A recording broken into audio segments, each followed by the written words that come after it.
감사하고 기쁘고 그렇습니다.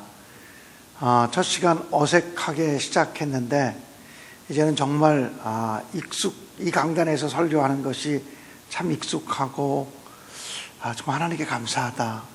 이렇게 좋은 교회가 서울연에 있다니 이런 생각을 하면서 이렇게 좋은 장로님들이 있는 교회가 있다니 이렇게 좋은 성도들이 있는 교회가 있다니 이런 생각을 들고요. 제가 어디를 가든지 우리 전농교회를 자랑할 것 같습니다.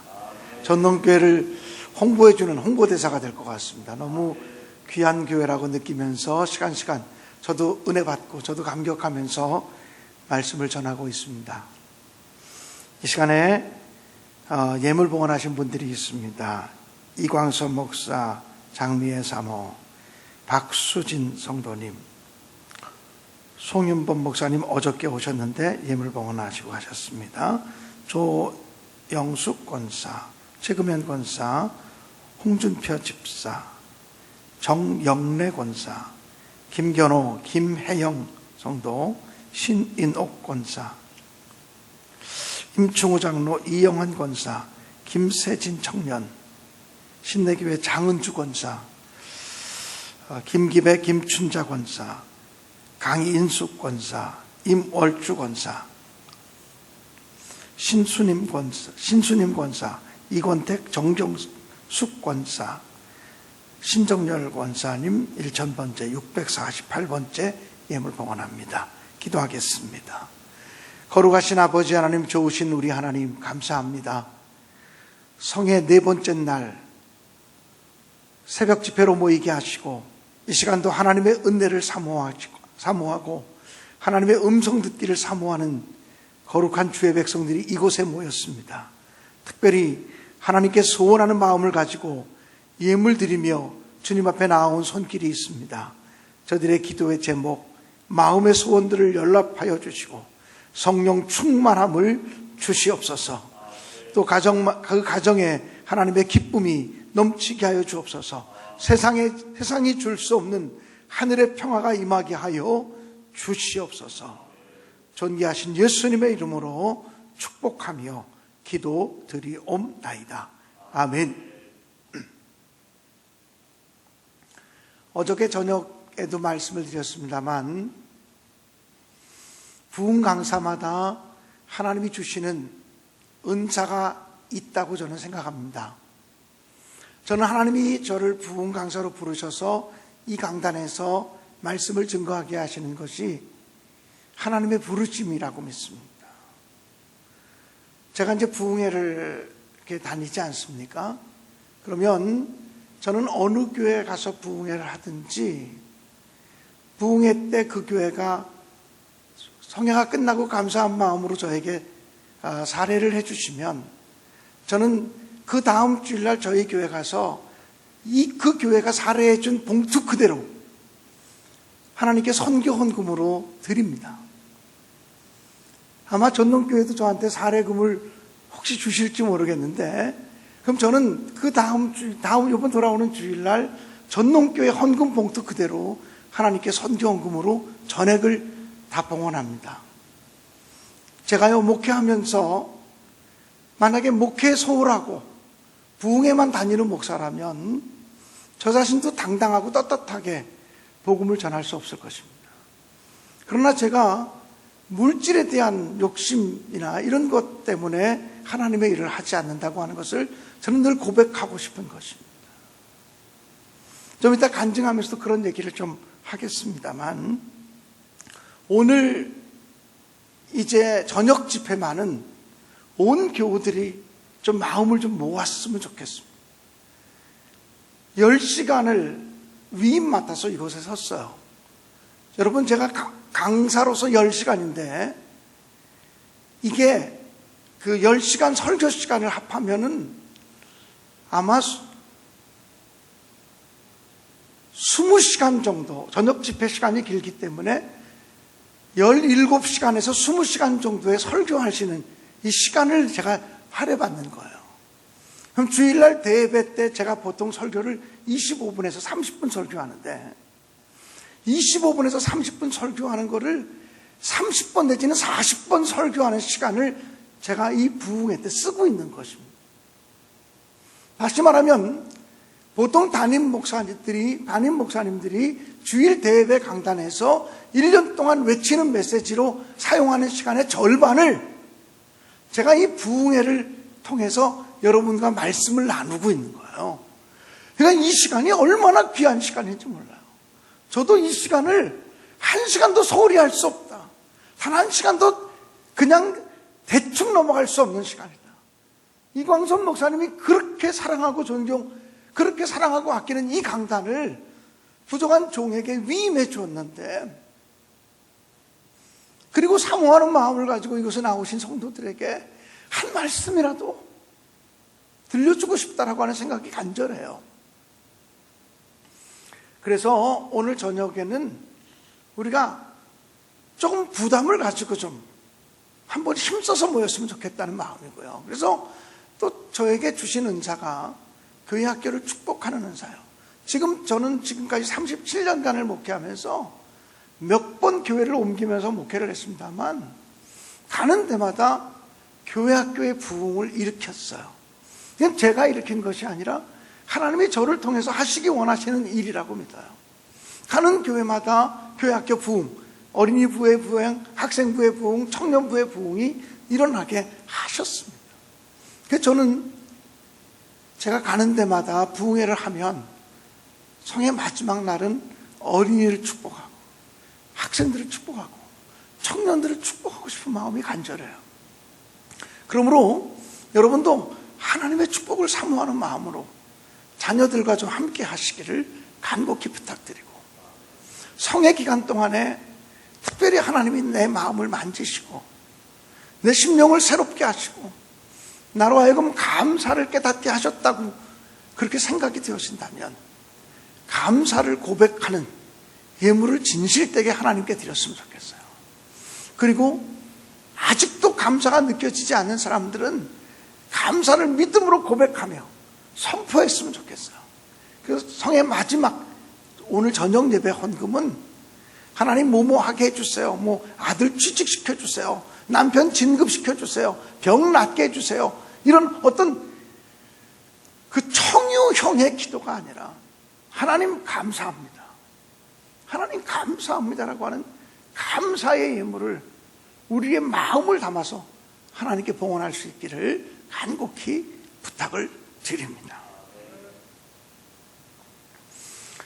오늘 여러분과 말씀을 나눌 제목은 어떻게 축복을 받을까입니다. 조금 용어를 정리하고 싶은데, 사실은 국어 문법에 맞게 설교 제목을 정하려면 어떻게 복을 받을까입니다. 축복이라고 하는 말은 사람이 사람에게 빌어주는 것을 축복이라고 말합니다. 사람이 사람에게 복 받으세요라고 말하는 것을 축복이라고 말합니다. 복이라고 하는 말은 하나님이 주시는 것을 복이라고 말합니다. 그러므로 문법적으로 맞게 쓰려면 어떻게 복을 받을까? 어떻게 하나님의 복을 받을까? 어떻게 하나님이 주시는 복을 받을까? 이렇게 말해야 문법적으로 맞는 것입니다. 그런데 이미 우리는 하나님의 축복이라는 표현들을 많이 사용하고 있기 때문에 원래 국어 문법이라는 것이 어느 시대의 사람들이 많이 사용하면 많이 사용하는 말이 표준말로 바뀌기도 합니다. 그래서 그냥 우리 그리스도인들에게 익숙한 용어로 어떻게 축복을 받을까라고 하는 제목을 정한 것을 이해하십시오.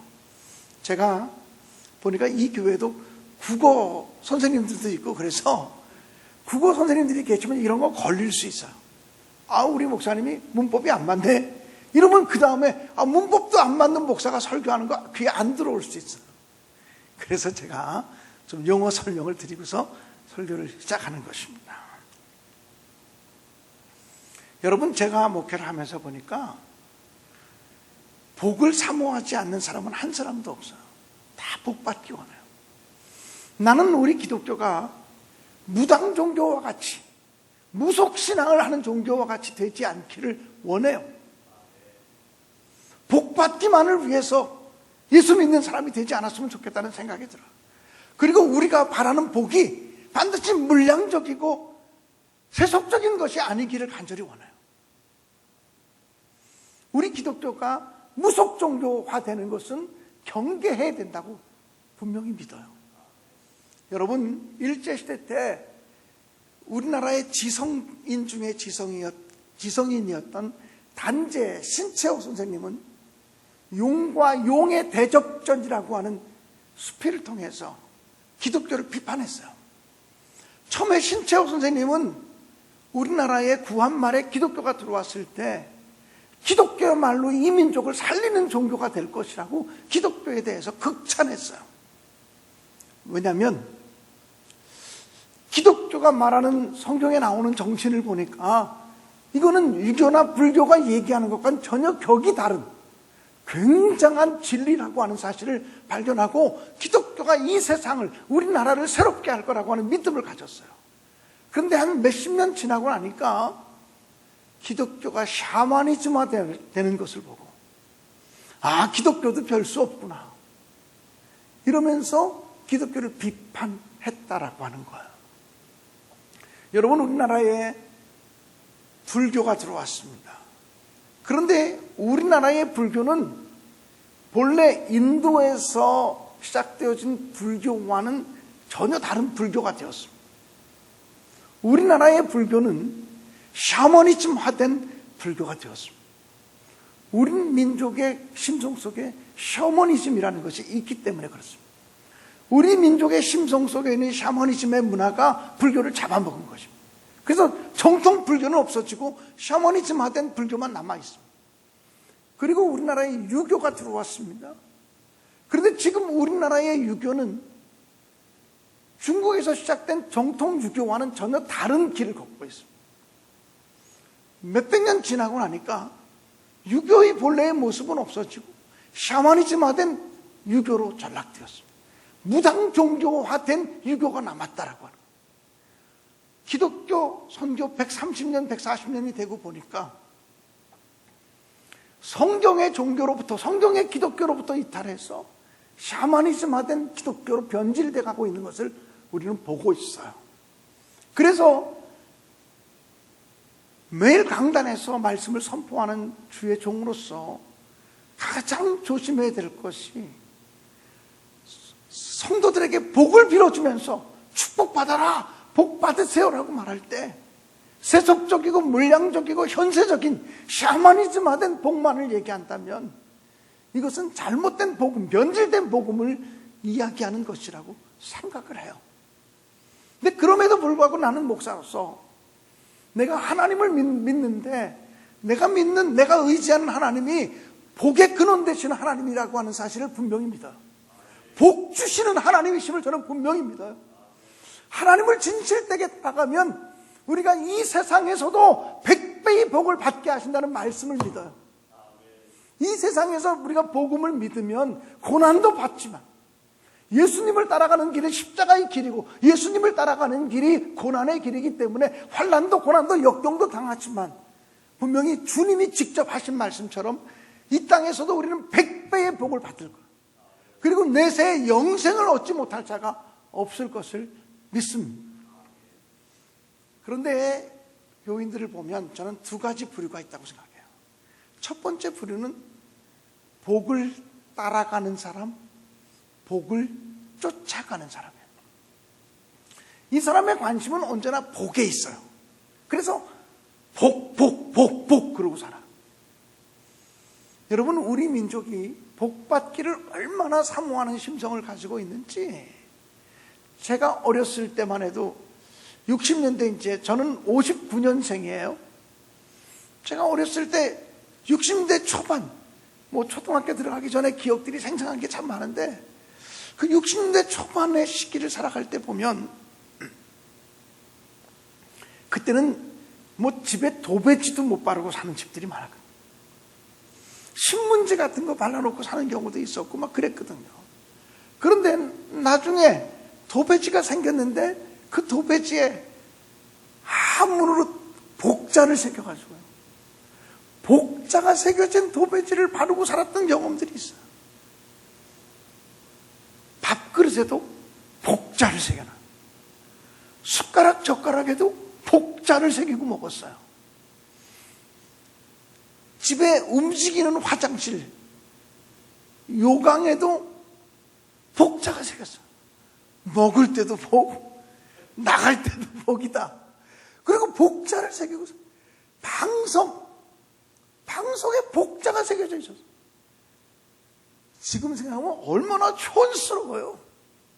근데 우리 민족이 복받기를 사모하는 민족이라 그런지 모르지만 벽지도 복, 밥그릇도 복, 숟가락도 복, 젓가락도 복, 요강도 복, 방석도 복 이러고 살았다는 거예요. 그렇게 복받기를 사모하는 민족이라 그런지 모르지만 복을 쫓아가고 복을 따라가는 사람이 있어요. 복 그러고 살아요. 근데 평생을 복 그러고 사는데 복이 여기 있구나. 복 그러고 잡으면 복이 이만큼 가 있어요. 또 복 그러고 잡으면 복이 저만큼 가 있어요. 평생을 복 그러고 사는데 복을 따라만 가지 복을 못 부여잡는 사람들이 있는 것 같아요. 그런데 어떤 사람은 복이 쫓아오는 사람이 있어요. 복이 따라오는 사람이 있어요. 그냥 믿음의 길을 걸어가는 거예요. 그냥 진리의 길을 걸어가는 거예요. 근데 복이라는 놈이 아니 날 좀 데려가십시오. 내가 당신을 따라가지 않으면 누굴 따라가겠습니까? 내가 당신을 쫓아가고 싶어요. 내가 당신을 따라가고 싶어요. 그리고 복이 오히려 따라와 붙는 거예요. 복이 오히려 따라와서 함께 가자고 손을 붙잡는. 어떤 사람이 정말 복된 사람입니까? 복을 쫓아가는 사람이 아니라 복이 쫓아오는 사람, 복을 따라가는 사람이 아니라 복이 따라오는 그런 전농교회 성도들이 되시기를 주님의 이름으로 간절히 축원합니다. 오늘은 믿음의 조상 아브라함에 관한 이야기를 하려고 그래요. 아브라함에 관한 이야기들이 모두가 드라마틱한 이야기지만, 아브라함에 관한 이야기들이 모두가 도전적인 이야기지만, 성경에 나오는 아브라함의 이야기 중에서 가장 드라마틱한 이야기가 창세기 22장 오늘 본문의 내용이라고 생각이 되어져. 하나님께서 아브라함에게 100살에 낳은 아들 이삭을 모리아 땅에 있는 한 산으로 가서 번제로 바치라고 명령하세요. 모세는 하나님의 명령을 받을 때에 순종했어요. 여러분, 저는 성경을 읽으면서 온전한 순종, 온전한 축복이라고 생각해요. 우리가 정말 하나님의 말씀대로 온전하게 순종할 수만 있다면 자연히 복은 따라오는 거예요. 그러니까 복받기를 원하지 말고 순종하기를 원하고, 복받기를 사모하지 말고 순종하는 믿음의 사람이 되기를 사모하는 여러분이 되시기를 주님의 이름으로 간절히 축복합니다. 100살에 낳은 아들 이삭을 바치라는 명령을 받을 때에 아브라함이 어떻게 했습니까? 아브라함의 순종의 모습을 제가 지금 여러분과 이 새벽에 지금 살피려고 그러는 거예요. 아브라함은 아침에 일찍 나귀의 안장을 지었다 그랬어요. 아침에 일찍 일어나 나귀의 안장을 지었다. 여러분, 만약에 따라가기 싫은 명령을 받으면, 그런데 꼭 거절할 수 없어 꼭 해야만 한다면 즉시 합니까?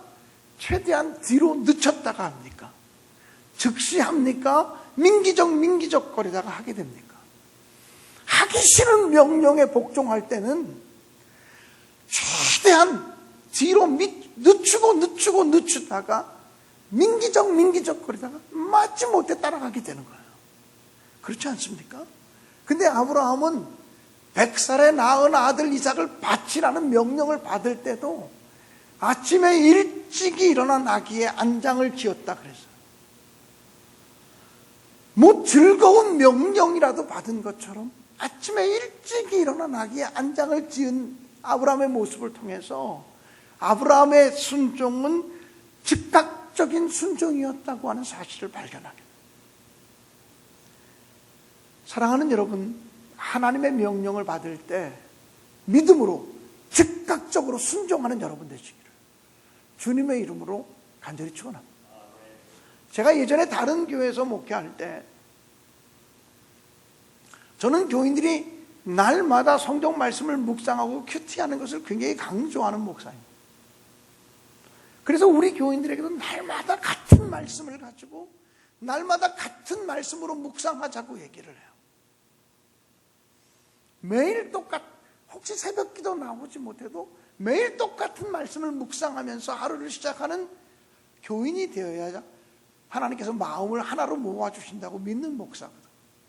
말씀 묵상을 소중히 여겨서 소위 말하면 교인들에게 날마다 큐티 하도록 강조해요. 그리고 큐티 세미나 이런 것도 열고 그러고 저도 또한 큐티 세미나 강사로 가서 큐티를 가르치는 일들도 하곤 해요. 그런데 제가 목회하던 교회에 어떤 분이 계셨냐면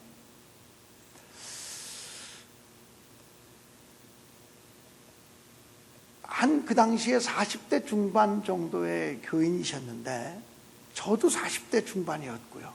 그분도 40대 중반 정도의 교인이었는데 이분이 원주 사람이에요. 여자분인데 원주 사람이에요.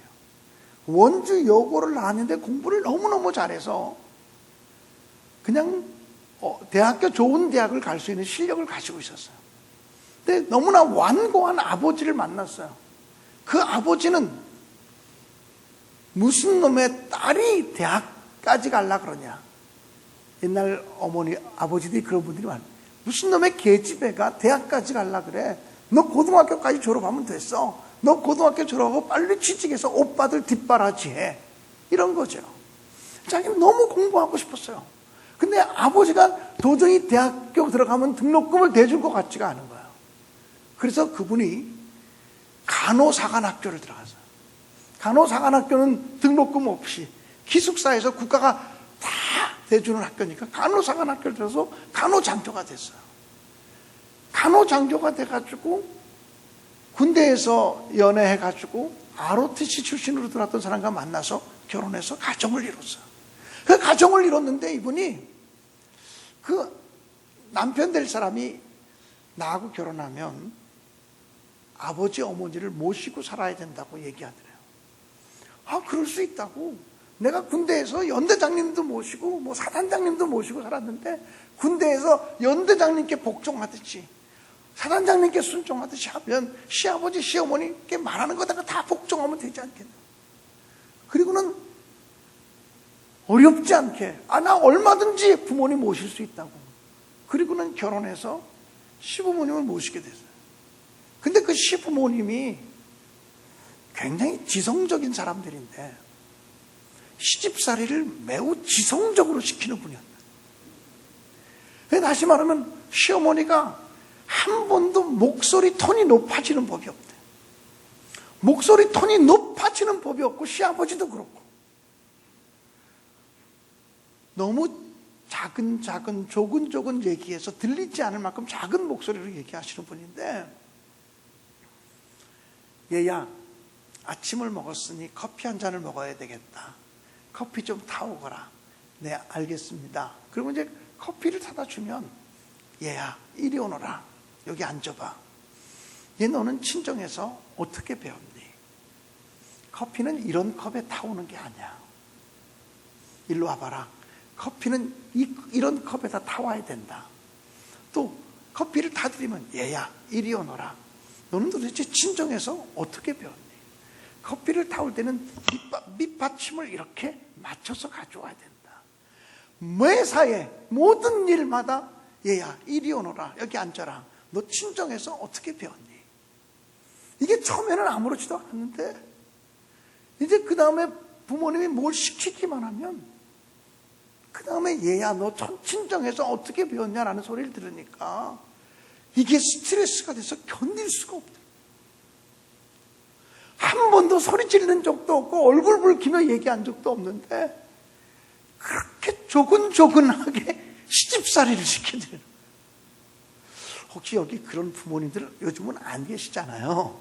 요즘은 며느리 시집살이를 하지 시어머니들이 시집살이하는 사람이 많지 않을 것 같은데, 나중에 이분이요, 정신질환을 앓게, 우울증을 앓다가 정신질환을 앓게 돼가지고 자기 자식들의 얼굴까지도 몰라볼 정도로 정신질환을 앓게 돼요.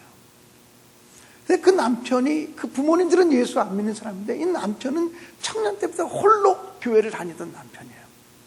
이 남편이 부모님께 얘기해서 분가해가지고, 그리고 그때부터 아내를 위해서 지극정성으로 섬겨요. 아내를 위해서 기도해주고, 아내의 살림을 다 해주고, 아내와 함께 산책하고 좋은 얘기 들려주고 약 치료받고, 그 부인이 회복이 되었어요. 회복이 되었는데 자기가 하나님의 은혜로 기도하면서 회복되었기 때문에 이제는 믿음 생활 제대로 못하면 또 내가 이 질병 걸릴 수 있다고 하는 공포가 있어요. 낫기는 나았어도 하나님의 은혜로 나았는데 하나님 제대로 못 믿으면 또 이 병에 걸릴 것 같은 그런 공포감이 있었다는 거예요. 그래서 예배마다 한 번도 안 빠지고, 새벽 기도고 뭐 심야 기도고 주일 낮 예배, 오전 예배, 수요 예배, 금요 모든 속회 모임 한 번도 안 빠지고 나가요. 한 번만 어떤 일 때문에 아프거나 그래서 빠지기라도 하면 마음이 두근거리면서 하나님이 나를 책망할까 봐, 하나님이 야단칠까 봐, 내가 너 고쳐줬는데 너 왜 그렇게 신앙생활 못하냐고 야단칠까 봐 죄책감에 견딜 수가 없어요. 너무 사람이 예민해진 거예요. 신앙생활을 굉장히 열심히 하는데 자유함이 없어요. 하나님을 두려워서 하나님 믿는 거예요. 자기는 예수를 믿으면서 제일 어려웠던 것이 하나님을 아버지로 고백하는 게 제일 어려웠다. 하나님을 아버지로 고백하는 게 제일 어려웠다. 자기는 아버지 그러면 계집애가 무슨 대학교를 가려고 그래? 대학교 가지 마. 아주 엄격하게 유교적으로 교육했던 아버지. 그리고 지성적으로 자기를 시집살이 시켰던 자기 시아버지. 어쩌면 그렇게 시아버지 시어머니가 똑같은 방법으로 시집살을 시켰는지. 그래서 회복되어서 예수를 믿게 되는데 하나님이 아버지들을, 하나님을 아버지라고 그러는데 그게 제일 너무 어려웠대. 하나님을 왜 아버지라고 불러야 되는지. 아버지에 대한 고정관념 때문에 그렇죠. 예수를 믿어도 자유함이 없어. 열심히 다 아는데 자유하진 않아. 근데 저와 함께 성경 공부를 계속해 나가고 말씀을 큐티하고 묵상하는 가운데 하나님 아버지는 자녀가 실수해도 안아주시고 품어주시고 책망하지 않으시고 사랑으로 품어주시는 아버지라고 하는 사실을 알게 돼. 아, 내가 알았던 육신의 아버지와는 전혀 다른 내 하나님 아버지는 사랑의 하나님이라는 사실을 알게 되면서 영적인 자유함을 얻게 돼요. 그리고 말씀을 하루도 빠지지 않고 말씀을 묵상하는데, 말씀 묵상으로 깨달아지면 그날 바로 실천을 했어요. 즉시 실천. 하루는 말씀을 묵상하는데 때를 얻든지 못 얻든지 말씀을 증거하라는 그 말씀을 읽게 돼요. 그리고는 하나님, 내가 오늘 이 말씀을 읽었으니 어떻게 순종해야 됩니까? 오늘 어떻게 해야 됩니까? 내가 누구에게 복음을 전해야 됩니까? 오늘 누구에게 찾아가야 됩니까? 이렇게 기도하는데 하나님이 자기 마음속에 시아버지 시어머니를 떠올리는 거예요. 근데 시아버지 시어머니는 생각만 해도 병이 나았지만 시아버지 시어머니는 생각만 해도 가슴이 두근두근 거려. 그러니까는 늘 시아버지 시어머니에게 잘해요. 아주 교과서적인 모범적인 부부예요. 용돈 봉급 받으면 시아버지 몫을, 시어머니 몫으로 용돈 떼고 절기마다 잘 챙기고 아주 모범적인 사람이지만 시아버지 시어머니를 통해서 시집살을 통해서 정신질환을 알았던 것 때문에 어느 정도 벽이 있어요. 그래서 가까이 나가서 복음을 전하지 못해요. 근데 시아버지 시어머니에게 복음을 증거해야 된다고 하는 그런 강렬한 마음이 생기는 거예요. 그 잠자고 있는 남편을 깨웠어요. 여보 일어나. 그리고 내가 말씀을 묵상하는데 오늘 하나님이 아버지 어머니에게 복음을 증거하라고 말씀하시네. 나는 지금까지 아버지 어머니에게 내가 복음을 전해야 된다는 생각을 한 번도 안 했어. 내가 아버지 어머니가 너무 두렵기 때문에 그런 생각을 안 했는데 오늘 하나님이 나에게 아버지를 떠올리게 하시고 어머니를 떠올리게 하시면서 복음을 전하라고 하시네. 그러니까 그 남편이 오히려 걱정이 돼서 당신 할 수 있겠냐? 해야지. 두렵지만 해야지. 하나님이 명령하시니까 말씀에, 오늘 읽은 말씀에 내가 오늘 순종해야지. 하나님 말씀에 오늘 순종해야지. 그 대신에 내가 두 분 다 책임질 자신은 없으니까 당신이 아버지 맡아. 내가 엄마 맡을게. 내가 어머니 맡을게. 당신이 아버지 맡아. 마침 어머니가 그때 교통사고를 당해서 병원에 입원해 계셨어요. 병원으로 찾아가자. 찾아가서 음식을 바리바리 싸들고 찾아가서 아들이 이렇게 얘기하는 거예요. 아버지, 긴히 드릴 말씀이 있어요. 아버지, 저 긴히 드릴 말씀이 있어요. 그래, 무슨 얘기냐 해봐라. 아니, 여기서는 할 수 없고요. 아버지만 저희 집으로 가서 아버지에게 말씀을 드리고 싶어요. 어머니는 저기 며느리하고 같이 있게 하고 아버지 저 집에 가서 제가 아버지에게 긴히 드릴 말씀이 있어요. 야, 이놈아, 여기서 얘기해. 아니요, 여기서는 얘기할 수가 없고 집에 가야 돼요. 야, 이놈아, 여기서 얘기해. 아이, 그럼 안 할래요. 왜, 무슨 문제가 생겼는데? 뭐 사업하다가 문제가 생겼니? 아이, 집에 가서 얘기하자니까요. 아니, 여기서 얘기해. 아이, 그럼 저 안 할래요. 뭐 얘기할 것처럼 얘기해놓고 얘기 안 하니까 부모 마음이 더 그렇잖아요. 그래, 그럼 집에 가자. 그래서 아버지 어머니를 일단 분리시켰어요. 그래서 아버지를 집에 모시고 와서 아들이, 며느리가 얘기한 대로 얘기해요. 아버지, 나한테 20분만 시간을 주세요. 20분 동안은 내가 무슨 얘기하든지 중간에 끊지 말고 끝까지 다 들어주겠다고 약속해 주세요. 그러니까 아버지가, 내가 네가 무슨 얘기하는지 들어봐야 알지 이놈아. 들어보지도 않고 내가 어떻게 끝까지 다 들어. 아, 그럼 됐어요. 얘기 안 할래요. 아, 막 그렇게 하는 법이 어딨냐고. 무슨 얘기인데 그러냐고. 정말 이 얘기 아버지한테 안 하면 나 죽을 것처럼 힘들어요. 이 얘기 꼭 전해야 되는데 아버지 처음부터 끝까지 20분만 시간을 주세요. 야, 이놈아, 끝까지 들어보고. 아, 그럼 저 안 할래요. 가슴이 터질 것 같네요. 이러니까 아버지가 이게 못 견디는 거야. 부모 마음. 그래, 알았어. 그럼 20분 동안만 들어주면 되냐? 20분만 들어주면 돼요. 병원에서 며느리가 똑같은 방법으로 하는 거예요. 20분만 시간을 내주세요. 20분 동안은 듣기 싫어도 끝까지 들어주세요. 약속해 주셔야 얘기할 수 있어요. 나중에 약속을 양쪽 다 한 거죠. 아버지, 모든 인간은 죄인이에요. 야, 이놈아, 너 예수 얘기하려는 거야? 하나님 얘기. 아버지, 20분만 약속했잖아. 20분. 그래, 알았다. 그러면서 이제 복음의 메시지를 전하는 거예요. 그리고 20분 안에 딱 연습한 메시지를 전하고 이제 제가 기도할 거예요. 아버지, 마음으로라도 따라해 주세요. 하나님, 나는 죄인입니다. 제 죄를 용서해 주세요 하고 아버지를 대신해서 기도하면 양쪽에서, 병원에서는 며느리가 눈물을 흘리며 기도하고 집에서는 아들이 눈물을 흘리며 기도해요. 여러분, 그날 구원의 역사가 나타났어요. 그날 구원의 역사가 나타나고 그렇게 불신자였던 부모님들이 예수 믿고 집사가 돼서 돌아가셨어요. 할렐루야. 여러분, 이런 것이 우연이라고 생각하십니까? 오늘 하나님이 내게 주신 말씀에 오늘 즉각적으로 순종할 때 이루어지는 축복이에요. 우리가 우리의 삶 속에서 기적과 본능을 경험하지 못하는 이유 가운데 대표적인 것이 즉각적인 순종이 없기 때문에 그래요. 하나님이 내게 은혜 주시면, 하나님에게 깨달음을 주시면 깨달음에 대해서 반응하는 게 믿음이고 순종이라. 아브라함의 순종은 아침에 일찍 나귀의 안장을 지우고 즉각적으로 순종했다는 거예요. 여러분이 말씀에 대해서, 하나님이 주시는 깨달음에 대해서 즉각적인 순종을 통해서 하나님의 기적을 경험하는 여러분 되시기를 주님의 이름으로 축원합니다. 두 번째, 아브라함은요, 지속적인 순종을 했어요. 의지적인 순종을 했어요. 하나님께서 아브라함에게 100살에 낳은 아들 이삭을 바칠 때 모리아 땅에 있는 한 산에 가서 제물로 바치라 그래요. 아브라함이 있는 곳에서부터 모리아 땅까지는 사흘길이었다고 성경은 얘기해요. 사흘길. 저는 성경을 묵상하면서 왜 사흘길이었을까? 여러분, 작심 3일이란 말이잖아요. 아들을 하나님께 바치라는 명령을 받을 때 하나님의 명령이기 때문에 내가 이해가 되지 않고 수긍이 되지 않아도 하나님 명령에는 내가 즉각적으로 순종한다. 이것이 아브라함의 태도이긴 했지만 그것을 3일 동안 그 결심을 지속한다는 게 얼마나 어려운 일이에요. 아마 사흘 길을 걸어가면서 아브라함의 마음속에 이 자식을 바쳐야 돼 말아야 돼, 드려야 돼 말아야 돼, 이거 잘못 든 건가 바르게 들은 건가, 이런 고민이 수백 번 수천 번 반복되지 않았겠어요.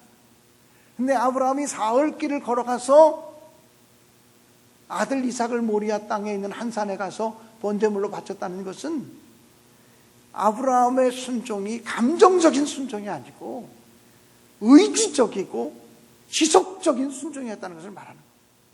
즉 아브라함의 믿음은 내가 100번을 생각해도 하나님 말씀에는 순종한다. 아니 1000번을 고민해도 1000번을 생각해도 하나님 말씀에는 순종한다. 이게 아브라함의 믿음이었다는 거예요. 사랑하는 여러분, 정말 저는 여러분이 그렇게 하나님께 순종하는 믿음의 사람이 되시기를 주님의 이름으로 간절히 축원합니다. 하나님의 명령, 하나님의 말씀은 내게 손해가 되든 내게 불이익으로 다가오든 하나님의 뜻이 있을 것이니까 하나님의 명령과 하나님의 말씀에 대해서 내가 1000번, 10,000번을 생각해도 순종밖엔 답이 없다. 의지적이고 지속적인 순종을 드리는 여러분 되시기를 주의 이름으로 축복합니다. 아브라함의 순종은 믿음을 통한 순종이었다고 생각해요. 히브리서 11장 19절에 보면 아브라함은 하나님이 100살에 자신에게 주신 아들 이삭이 하나님의 약속의 자녀라도, 대를 이어가는 하나님의 약속의 자녀라도 이 아이를 하나님의 명령에 순종해서 하나님께 드리면 하나님께서 이 아이를 죽은 자 가운데서 다시 살리실 줄을 믿은지라, 이렇게 기록되고 있어요. 히브리서 11장 아브라함의 믿음에 대해서 기록할 때 히브리서 믿음장을 쓴 히브리서의 기자는 아브라함은 100살에 낳은 아들 이삭을 하나님께 바치면 하나님께 순종해서 바치는 것은 내가 할 일이고 그 아들을 다시 살려내는 것은 하나님이 하실 일이라고 믿었고, 내가 하나님께 순종해서 바치면 하나님이 그를 다시 살리실 줄로 믿은지라. 히브리서 11장 19절에 기록돼요. 다시 말하면 아브라함은 부활신앙을 가졌다. 하나님이 이 아들 저에게 주시기로 약속하셨어. 주신 아들이잖아. 너의 후손을 하늘의 별처럼 땅의 티끌처럼 많게 하리라고 약속하셨고, 그 약속이 이루어지지 않자 아브라함은 조바심을 내면서 하갈을 후처로 들여서 이스마엘을 낳기도 했어요. 근데 하나님은 그 아들이 내가 약속한 아들이 아니다. 너와 너의 아내 사라를 통해서 생겨지는 아들이 내 축복의 자녀다. 이렇게 말씀하시면서 아브라함이 늙어서 아이를 낳지 못하게 되고 사라가 더 이상 늙어서 아이를 낳지 못하는 그때에 사라의 태문을 여시고 아들을 주신 게 이삭이거든요. 그러니까 이삭은 하나님의 약속의 성취예요.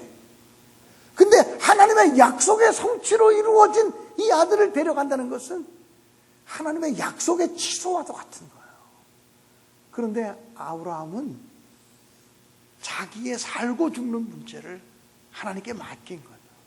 사실은 아브라함이 이삭을 바친 게 아니라 자기를 바친 거예요.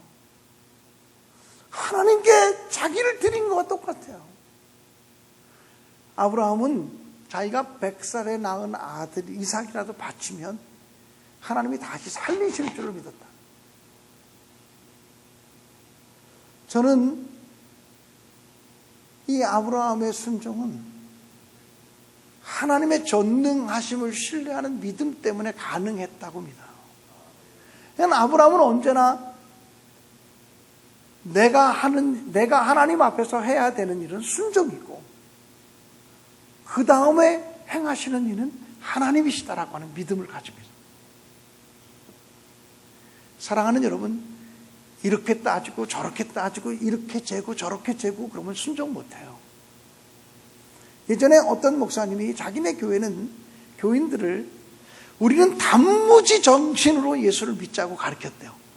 단무지 정신이 무슨 말이냐 그랬더니 단순하고 무식하게 지성적으로 예수를 믿자. 하나님께 순종할 때 단순하고 무식하게 믿어야 기적이 나타나고 권능이 임하고 진짜 순종이 되어지고, 단순하고 무식하게 믿되 지성적으로 믿자.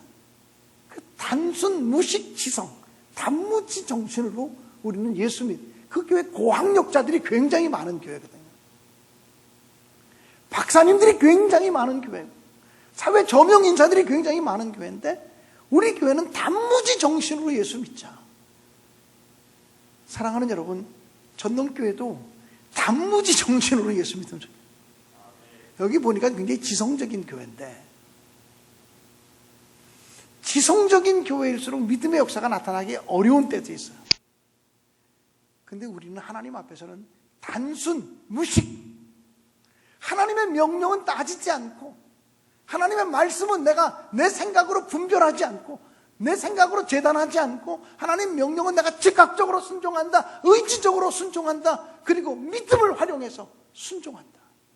결단하시는 여러분 되시기 바랍니다. 그렇게 순종했더니 하나님께서 아브라함을 죽이셨느냐? 하나님이 아브라함을 통해서 이삭을 죽이셨느냐? 그렇지 않아요. 이삭을 아브라함이 잡으려고 할 때 하나님께서 아브라함아, 내 아들 이삭에게 손을 대지 마라. 내가 100살에 낳은 아들이라도 그 이삭보다 나를 더 사랑하는 줄을 알았으므로 더 이상 그 아들에게 손대지 말라고. 하나님이 원하셨던 것은 뭐냐면 이삭이 아니라 하나님을 제일로 사랑하는 아브라함의 마음이었다. 하나님을 제일 첫 자리에 놓는 아브라함의 마음이었다는 것입니다. 그것을 테스트하기 원하셨다는 거예요. 사랑하는 여러분, 내 남편이라도 하나님보다 위의 자리에 놓으면 하나님의 질투의 대상이 돼요. 하나님은 질투하는 하나님이라 그랬거든요.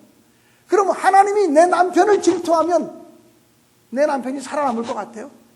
내가 낳은 자식이라도 하나님보다 앞자리에 놓으면 이 자식이 하나님의 질투의 대상이 돼요.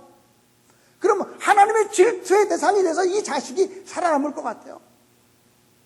하나님을 첫 자리에 놔야 하나님이 우리의 모든 것을 책임져 주심을 분명히 믿습니다. 저는 제가 지금 섬기고 있는 신내교회에서 성전을 건축하며 말로 다 할 수 없는 기적을 경험했지만, 그 성전 건축의 기적은 다음에 또 기회가 있으면 얘기하고 싶은 생각이 들고요. 그 전에 석관동에서 목회하면서 첫 번째 교회를 건축할 때 이야기를 한 번만 간단하게 한 5분 정도 드리고 설교를 마치려고 해요. 성전을 건축해야 되는데 목사가 성전 건축하면 먼저 앞장서야 되잖아요. 헌금하는 것도.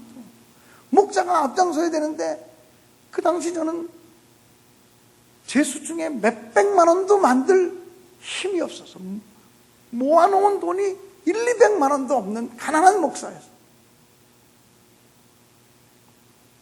그래서 제가 저희 집사람에게 얘기했어요. 여보, 교회 건축하기로 했는데 목사 가정이 먼저 솔선수범하면서 열심을 내야 되는데 우리 목돈 없지? 목돈 없지. 그럼 우리 어떻게 하면 좋지? 여보, 내가 당신에게 정말 무리한 얘기 하나 할 텐데 좀 들어보라고. 우리 교회로부터 한 달 봉급을 받으면 그 다음 날 새벽 기도회 때 그 봉급을 전액을 다 건축원금으로 1년 동안만 바쳐보면 어떻겠냐고. 그럼 우리 어떻게 살아? 그렇게 묻길래 제가 제 아내한테 그랬어요. 나도 어떻게 살지 몰라. 근데 평생을 살면서 하나님께 우리 죽고 사는 문제를 한번 맡겨보는 것도 흥겨운 신앙의 여정 아닐까? 죽고 사는 문제를 하나님께 맡기는 것도 하나님이 일하실 수 있는 길을 열어드리는 거 아닐까? 그랬더니 우리 집사람이요, 그렇게 하자. 저는 제 아내가 너무나 감사해요. 오늘 저녁 예배 때는 한번 오라 그럴게요. 너무나 사랑스러운 제 아내를 한번 이렇게 좋은 교회에서 소개시켜드리고 싶어서 한번 오라 그럴게요. 밥 좀 사주세요. 제 아내가요, 그렇게 하자고 동의를 해줬어요. 저는 그렇게 결단하면 교회에서 생활비 받은 거 전액을 그 다음날 건축원금으로 다 내놓고 1년 동안만 내가 믿음의 실험을 한 거예요. 하나님이 죽이시는지 살리시는지 한번 우리도 실험해보자.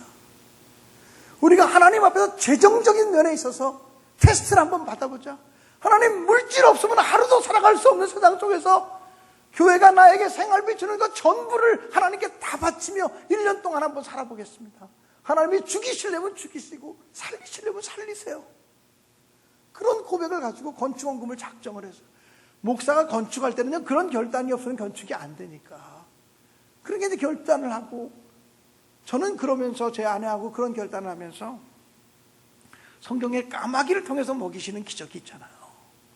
그렇게 결단하고 나면 수없이 많은 까마귀들을 하나님이 보내실 거라고 생각하고 기대했어요. 근데요, 까마귀가 안 오더라고요. 까마귀가 안 오더라고요. 그 제일 먼저 해야 됐던 일이 뭐냐면, 그 당시 저희 아이들 딸이 있고 아들이 하나 있는데, 그 당시에 다 중학생, 초등학생이에요. 그 아이들이 다니는 학원부터 그만두게 하는 일을 할 수밖에 없어요. 피아노 학원 그만두게 하고, 영어 학원, 수학 학원 그만두게 하고, 돈이 어디 있어요? 그리고 심지어는 집으로 오는 시험지 채점에서 이렇게 하는 그런 공부 있어요. 학습지. 그것마저도 끊어야 되고. 지금도 생각하면 우리 자녀들에게 미안한 마음이 있어요. 아이들이 자랄 때 다른 부모들처럼 그렇게 해주지 못한 것에 대한 아픔이 있어요. 그래서 하나님께 기도했죠. 하나님이 키워주세요. 하나님이 키워주세요. 하나님이 인도해 주세요. 1년 동안 그렇게 하나님께 드리며 살았는데, 제가 부흥회 가끔 나가는 목사인데, 그때는요, 하나님이 이상하더라고요. 부흥회마저 딱 초청이 안 되도록 끊어놓더라고요. 어떻게 살았는지 몰라요. 그런데 지금 여기 와서 설교하는 거 보니까 잘 사는 거예요. 하나님이 살려주신 거예요. 1년 동안 교회로부터 받는 봉급을 전액을 하나님께 드리며 생활비가 하나도 없이 살았는데도 살아낸 거예요. 나는 그때 나와 내 아내는 그때 믿음을 가진 거죠. 하나님이 기뻐하는 일을 믿음으로 선택하고 모험하면 하나님이 책임지고 역사하신다. 아마 그런 믿음 때문에 제가 교회 건축한 동안 어려움도 있었지만, 전혀 이름도 알 수 없는, 한 번도 만나본 적이 없는 사람을 통해서 한 달에 2천만 원 이상 월세가 들어오는 건물, 그 당시에 2004년도에 받았는데 40억대 이상 되는 재산을 기부받는 그런 은총을 주신 것이라고 합니다. 사랑하는 여러분, 신앙에 공짜가 없어요. 믿음의 세계에 공짜가 없어요. 성경은 심는 대로 거두리라 그랬잖아요. 우리가 하나님 앞에서 심는 씨앗 중에 가장 중요한 씨앗, 가장 좋은 씨앗이 순종의 씨앗이에요. 한번 마스크를 쓰시고 계시지만 따라 하시면 좋겠습니다. 온전한 순종, 온전한 축복. 아브라함에게 주신 축복이 뭐냐면요, 여호와 이레의 축복이에요. 아브라함이 양 한 마리가 수풀에 걸려있는 걸 잡아서 하나님께 번제물로 바치거든요. 그리고 그 땅의 이름을 여호와 이레, 여호와 이레의 뜻이 뭐예요? 하나님이 앞서가며 준비하신다는 거예요. 하나님이 앞서가며 예비하신다는 거예요. 여러분, 여호와 이레의 축복이 가장 놀라운 축복이에요. 내가 교회 가는 것보다 나보다 앞서가면서 하나님이 준비해 주시는 축복. 아이들이 태어나기 전에 부모님들이 아이들이 태어나면 쓸 용품들을 준비해요. 아니, 자녀가 결혼하게 되면 부모님들은 자녀가 결혼할 비품들을 먼저 준비해요. 아이가 태어나면 아이가 태어날 때 쓸 비품들을 준비해요. 아이가 초등학교 갈 때가 되면 초등학교 가기 전에 부모님이 먼저 준비해 줘요. 아이들이 준비한다면 그렇게 섬세하게 준비하겠어요? 부모님이 앞서가며 준비해 주는 거죠. 우리 인생, 내가 계획하며, 내가 준비하며, 내가 계획한 대로 다 되는 것보다 전능하신 하나님이 우리보다 앞서가면서 준비해 주시고 길 열어주시고 문 열어주시면 그것이야말로 진정한 의미의 축복이요 온전한 복인 줄로 믿습니다. 거기에는 물질의 복도 있고 건강의 복도 있고 자녀의 복도 있고 관계의 복도 있고 믿음의 복도 있고 모든 복이 포함된 종합 선물 세트인 줄로 믿습니다. 여호와 이레의 축복, 하나님이 앞서가면서 인도해 주시고 앞서가면서 길 열어주시고 앞서가면서 문이 되어주시고 앞서가면서 싸워주시는 복, 여호와 이레의 축복을 전능교회 모든 성도들이 받아 누리게 되시기를 주님의 이름으로 간절히 축원합니다. 기도하겠습니다. 이 시간 기도할 때